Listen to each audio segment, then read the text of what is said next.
Hi fellows, this is your learning time.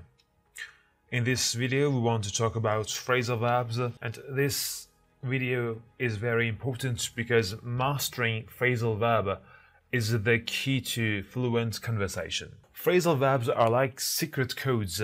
Once you crack them, the English feels much easier. And we have two categories of phrasal verbs, 2-word verbs and 3-word verbs. So phrasal verb is a structure that is made with 2 or 3 words.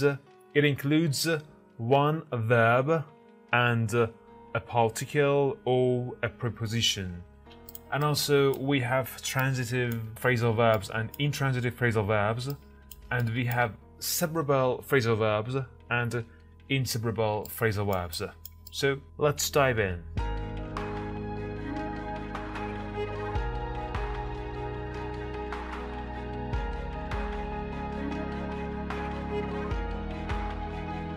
As I said earlier, phrasal verbs are structures that consist of one verb and 1 or 2 particles. Well, if they consist of one particle, they are 2-word verbs, and if they consist of 2 particles, they are 3-word verbs. First, we're going to learn 2-word verbs. For example, I called off the business appointment as it wasn't beneficial to our company. Call off means cancel. Now pay attention to the word call. It has another meaning. It doesn't mean cancel.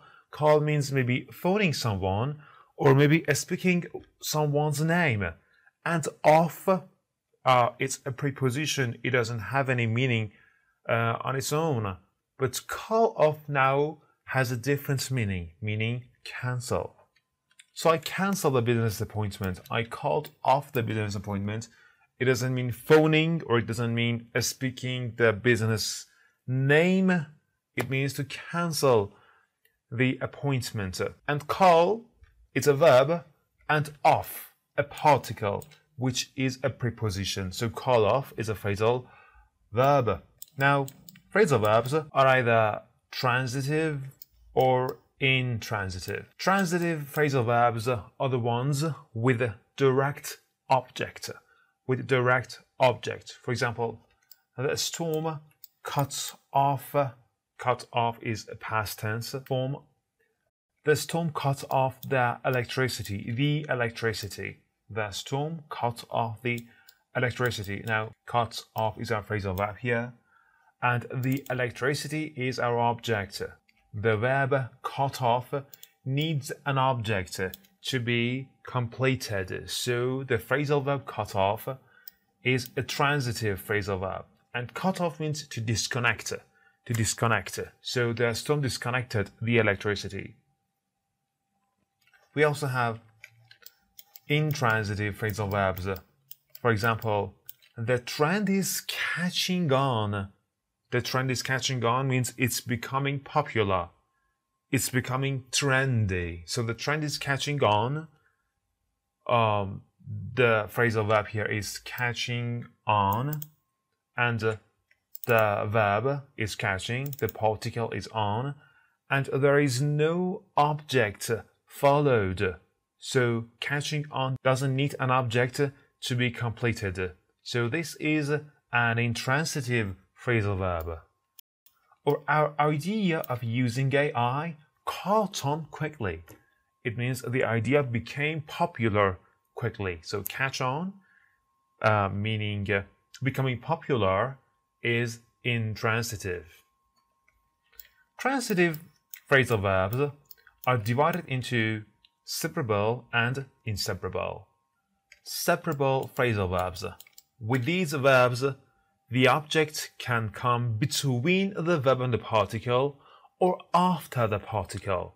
So the object can take 2 different positions in the sentence in the phrasal verb, between the verb and the particle or after the particle. So separable phrasal verbs, they always take objects because they are transitive. we have two different transitive phrasal verb categories, separable and inseparable. So we are learning the first one, separable. For example, turn off the lights. Turn off is a phrasal verb, and the light is the object. Now, turn is the verb, turn is the verb, and off is the particle, and the light is the object. The object can come after off, after preposition, and it also can come between the verb and the object. Turn off the lights or turn the lights off. So this is an example for separable phrasal verb. Also bear in mind, if the object is a pronoun, the object always comes between the verb and the particle. For example, don't order me about. Stop ordering me. Don't order me about. It means order about means ordering people in an unpleasant way, in a way that annoys other people. Order me about.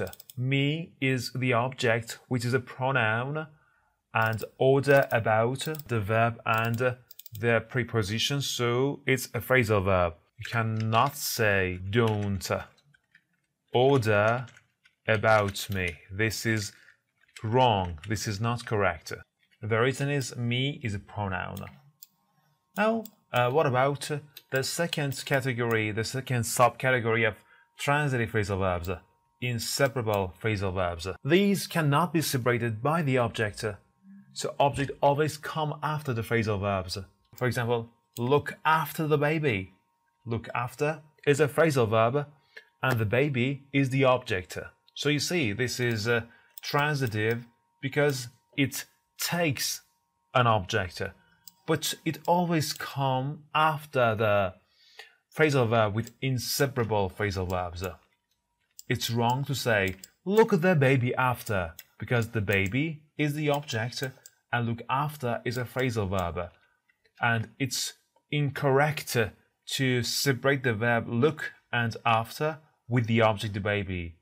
Look the baby after is wrong. Look, I look after my younger siblings, the object, when my parents are away. You see, my younger siblings is the object here, and look after is phrasal verb. It's inseparable. You cannot say, I look my younger brother, my younger siblings after. This was transitive verbs. And what about intransitive? These phrasal verbs doesn't have an object. They are complete on their own. They don't need an object to be completed. Or they sometimes describe an action, so there is no need for an object. They can describe a state, like state verbs, so they don't take object. Again, the trend is catching on, or our idea of using AI caught on quickly. This was a review. And now what about three-word verbs? Three-word verbs. These phrasal verbs consist of a verb, a particle, and a preposition. Let's dive in. Back down from, meaning to withdraw. Back down from. For example, she backed down from her position in the argument. So, back is a verb, down, a particle actually showing direction, and from is the preposition. After that, we have the object, her position, in the argument. So she withdrew, back down from, meaning withdraw. These three-word verbs are a little rare in English. They're rarely used, they're not as common as two-word verbs, but the fact is, the more phrasal verbs you know, the smoother you can speak in English, the better you communicate. Okay? Now we have transitive three-word verbs and intransitive three-word verbs. With transitives, for example, make new friends, but hang on to the old ones. We have two particles here. Hang, a verb, particle 1, on, particle 2, to. Hang on to means hold on to. preserve, keep. It means you may find new friends, okay, but keep your older friends because they're valuable. Hang on to your old friends. Hold on to them. It's transitive because we have the object, the old ones. The old ones, the old friends, is the object to hang on to. And we have also intransitive phrasal verbs. They don't take object. And since they're not very common in English, I'm not going to work on this. And now, transitive phrasal verbs, three-word phrasal verbs, are either inseparable or there is another form of three words verb that I'm going to talk in the end, inseparable. We really look up to our teacher. Look up to means having respect, admire, thinking highly of. We really think highly of our teacher. Look up to is a three-word verb. Look is the verb, and up and to are two particles following look. And our teacher is our object. So this is a three-word inseparable phrasal verb. Okay, and now we have another structure. The object always comes after the verb and before two particles. Like, help me on with my coat. It means help me to put this coat on. So help me on with my coat. Let me in on your secrets. So with in this structure, we have some of these phrasal verbs that I'm going to teach in other videos. We have the verb, always object follows the verb, and we have two particles. And this is a full review on the grammar phrasal verbs. I'm going to cover this ground and I'm going to record lots of videos regarding phrasal verbs.